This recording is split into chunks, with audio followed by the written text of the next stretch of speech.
నేను మీ చంద్రశేఖర్ కండవల్లి. ఏపీలో రాజకీయం ఎలా చేయాలో బీజేపీ పెద్దలకు అంతుపట్టకుండా ఉందని జాతీయ రాజకీయ విశ్లేషకులు చెబుతున్నారు. ఏపీలో హిందుత్వం మీద రాజకీయం చేద్దామంటే కుదిరే పనే కాదు. ఒకవేళ అవకాశం ఉంటే బీజేపీ ఎప్పుడో అధికారంలోనికి వచ్చి ఉండేది. తిరుమల లడ్డూ కల్తీ అని గత ఏడాది అతిపెద్ద ఆధ్యాత్మిక వివాదం నడిచిన జనం సహనం పాటించారు. ఏపీలో పూర్వకాలం నుంచి అనేక పార్టీలు స్వతంత్రంగా పుట్టుకుని వచ్చి నాయకులు చట్టసభల్లోనికి వచ్చారు. ఇక మతం వ్యక్తిగతం అన్న సన్నని గీత గూర్చి ఏపీ ప్రజలకు తెలుసు అనే విషయం ప్రతి ఒక్కరికి తెలుసు. ఇవన్నీ ఇలా ఉంటే ఏపీలో 2029 నాటికి బలమైన రాజకీయ పార్టీగా అవతరించాలని బీజేపీ ఊళ్ళూరుతోంది. దానితో తనకు మిత్రపక్షమైన జనసేన సహకారంతో పాటు అధికార కూటమిలో ఉన్న అడ్వాంటేజ్ ని తీసుకుని బీజేపీ చూస్తుంది. ఇక ఏపీలో కూటమిలోని 3 పార్టీలు ఉమ్మడి ప్రత్యర్థిగా వైసీపీ ఉంది. టీడీపీ, జనసేన, బీజేపీ ఒకే భావసారూప్యం కలిగిన పార్టీలు. దానితో ఈ 3 కలిసి 60% ఓటింగ్ ని పట్టేశాయి. ఆ మిగిలిన 40% ఓటింగ్ వైసీపీ వద్ద ఉంది. ఆ ఓటింగ్ పెద్ద ఎత్తున టర్న్ చేసుకుంటే ఏపీలో బలంగా పాతుకుని పోవచ్చు అన్నది బీజేపీ ఎజెండా. జనసేనకు కూడా టీడీపీ కంటే వైసీపీని దెబ్బతీస్తేనే తొందరగా ఆ రాజకీయ ఖాళీలోకి తాము వెళ్ళగలమన్న ఆలోచనలు ఉన్నాయి కూడా. ఇక టీడీపీ సంగతి తెలిసిందే.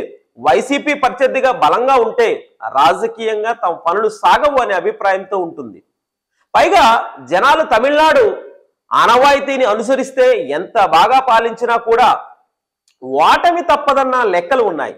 దానితో 3 పార్టీలు 3 విధాలుగా ఆలోచిస్తూ వైసీపీని టార్గెట్ చేస్తున్నాయి. అయితే ఏపీలో వైసీపీని దెబ్బతీస్తే ఆ ఓట్ బ్యాంక్ 3 పార్టీలకు మళ్ళుతుందా అంటే రాజకీయ విశ్లేషకులు చూస్తే అలానే జరిగే ఛాన్స్ లేదని చెబుతున్నారు. ఏపీలో కాంగ్రెస్ అత్యంత బలంగా ఉండేది. అడ్డగోలు విభజన కారణంగానే కాంగ్రెస్ చతికిల పడి ఉందని, దానితో ఆ ప్లేస్ లోకి దూసుకుని వచ్చిన వైసీపీ గట్టి పార్టీగా నిలదొక్కుందని అన్నారు. ఈ రోజుల్లో వైసీపీ ఓట్ బ్యాంక్ అంతా కాంగ్రెస్ అని చెప్పాల్సి ఉంది. ఒకవేళ ఏ కారణం చేతైనా ఏపీలో వైసీపీని టార్గెట్ చేస్తే, జగన్ని ఇబ్బందుల పాలు చేస్తే అది కాంగ్రెస్ కి వరంగా మారుతుందని విశ్లేషకులు అంటున్నారు. 2012లో జగన్ని జైల్లో పెట్టారు. కానీ అప్పుడు ఉన్న రాజకీయ సన్నివేశాలు వేరు. కాంగ్రెస్ విభజన వల్ల కోలుకోలేకపోయింది. పైగా జగన్ మీద పూర్తి స్థాయిలో మోజు, సానుభూతి ఉన్నాయి.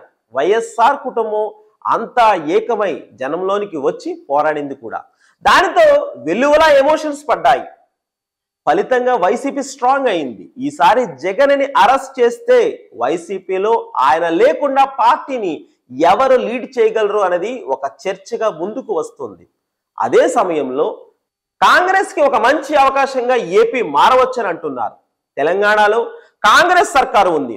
రేవంత్ వంటి డైనమిక్ లీడర్ సీఎంగా ఉన్నారు. జాతీయ స్థాయిలో కాంగ్రెస్ బలపడుతుంది. ఆ ప్రభావం ఏపీ మీద పడి ఎన్డీఏ వ్యతిరేక శిబిరంగా బలంగా తయారు కావచ్చని అంటున్నారు. అంటే ఏపీలో జగన్ని డిస్టర్బ్ చేస్తే బీజేపీకి మేలు జరగకపోగా కాంగ్రెస్ ని కోరి లేపినట్లు అవుతుందని అంటున్నారు.